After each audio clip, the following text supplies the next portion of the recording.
نہیں کیا ہے، یہ ہے جہاد بالمال، اللہ کی راہ میں مال خرچ کر کے اپنے مسلمان بھائی کو مشکل سے نکال لینا۔ کہاں گیا یہ جذبہ کہاں گیا ہمارے اندر؟ پھر ہم کہتے ہیں ذلت ہے، رسوائی ہے، ہر طرف سے دنیا ہمیں مار رہی ہے، مارے گی تو صحیح نہ ہمیں۔ جب ہم ایک دوسرے کو مرتا ہوا دیکھ رہے ہیں تو پھر دوسرے کیسے نہیں ماریں گے ہمیں؟ دوسرے کیسے نہیں ماریں گے ہمیں؟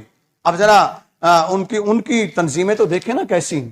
ہمارے کتنے لوگ پہنچے فلسطین کے اندر جو مسلمانوں کو مارا جا رہا ہے۔ ہماری اڈیالہ جیل کے اندر ایک گستاخی رسول صلی اللہ علیہ وسلم رسول اللہ صلی اللہ علیہ وسلم شان میں گستاخی کی، اس کا قیدی ایک وہاں پر موجود ہے جس کو سزائے موت دی گئی تھی، ٹھیک ہے نا، وہ وہاں پر موجود ہے۔ پرسوں والے دن امریکہ کی NGOs تنظیمیں، ان کے نمائندے، وہ سارے کے سارے پہنچے ہیں اپنے اس قیدی کو ملنے کے لیے، اس تک پہنچنے کے لیے۔ یعنی آپ کے جج بھی لیٹ گئے، آپ کی ایجنسیاں بھی لیٹ گئی، آپ کے ادارے بھی لیٹ گئے، آپ کی حکومتیں بھی لیٹ گئی۔ پاکستانیوں تم کہتے ہو ہم آزاد ہیں، میں کہتا ہوں نہیں، اس دور میں جتنے بدترین غلامی سے پاکستانی گزر رہے ہیں اور کوئی نہیں گزر رہا ہے۔ جیسے آتے ہیں وہ دن دن آتے ہوئے جاتے ہیں، جو چاہتے ہیں وہ کرتے ہیں، اور کوئی بھی انہیں روکنے والا نہیں ہوتا ہے۔ اس لیے دعا کرو، میں نے کئی بار دعا کروائی، دعا کرو کہ یہ ہمارا وطن سلامت رہے۔ اس وقت یہ شدید ضرورت ہے، دعا کرو کہ یہ وطن جو باقی بچا ہے نا 4 ٹکڑوں میں، یہ سلامت رہے، یہ باقی رہے، ورنہ چند سالوں کے بعد شاید تمہیں یہ بھی نظر نہ آئے۔ اب آگے چلیے، صدیق اکبر رضی اللہ تعالیٰ عنہ، صدیق اکبر رضی اللہ تعالیٰ عنہ کیا کرتے ہیں؟ اس طرح ان کو خرید کر غلاموں کو، جب ان کے والد نے ان سے کہا، ان کے والد نے کہا کہ بیٹا ابو بکر، میں دیکھتا ہوں تو ہمیشہ کمزوروں کو ہی مدد کرتا ہے، ان کو آزاد کرواتا ہے، جو محتاج ہیں، جن کا کوئی بھی نہیں ہے، خاندان نہیں، قبیلہ نہیں، تو ان کے ساتھ تعاون کرتا ہے، ایسا کیوں کرتا ہے؟ ایسا کیا کر ابو بکر صدیق نے پوچھا بابا پھر میں کیا کروں؟ کہ ایسا کر جو کوئی خاندان والا ہو، اچھے خاندان والا ہو، برادری والا ہو، اس کے ساتھ تعاون کیا کر تاکہ کل کو وہ بھی ہمارے ساتھ سپورٹ کریں۔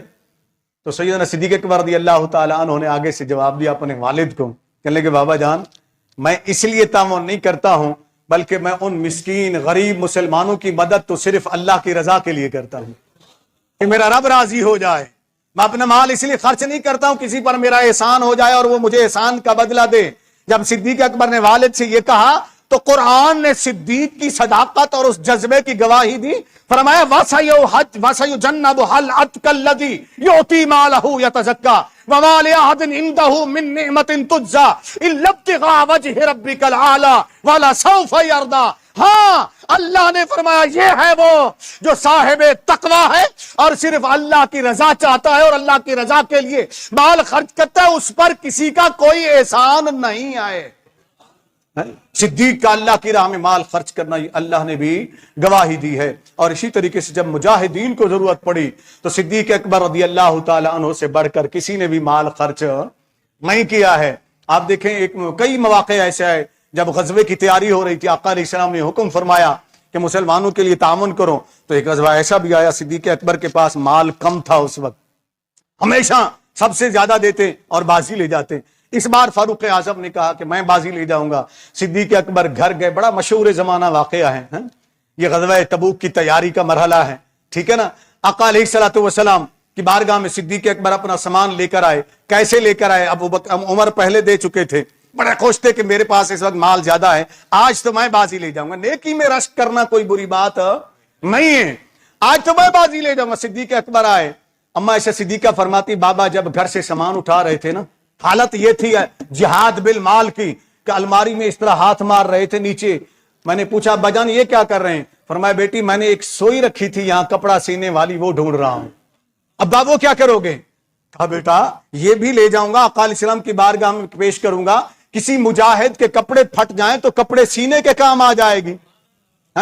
گھر سے سوئی تک اٹھا کے لے آئے ابو بکر صدیق۔ جب آقا نے پوچھا ماں اب کہت لے اہلک یا ابا بکر، اے ابا بکر گھر والوں کے لیے کیا چھوڑ کر آئے ہو؟ اب کہت اللہ و رسول، اے میرے آقا میں اللہ اور اس کے رسول کو گھر والوں کے لیے چھوڑ آیا ہوں۔ جو تھا